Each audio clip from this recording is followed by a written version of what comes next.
Hello friends, આજે આપણે સહસંબંધાંકમાં આરનું અર્થઘટન કેવી રીતે કરવું તે જોઈશું.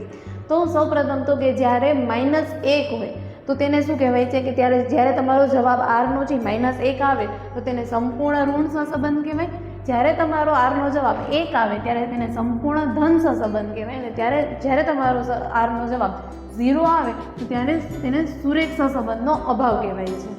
હવે એના સિવાયના જવાબ આવે તો શું કરવાનું? તો જો કોઈ પણ સંખ્યા છે 1ની વધારે નજીક આવે, એટલે કે -1ની જો વધારે નજીક આવે, કારણ કે આપણે જોયું કે સહસંબંધાંક છે એ -1 થી 1ની વચ્ચે હોય છે, તો એ -1ની વધારે નજીક આવે તો એમ કહેવાય કે વધુ ગાઢ સંબંધ છે. 0ની નજીક આવે તો ઓછો ગાઢ સંબંધ છે.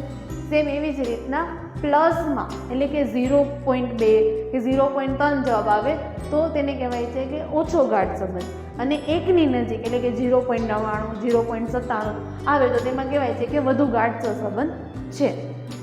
Thank you.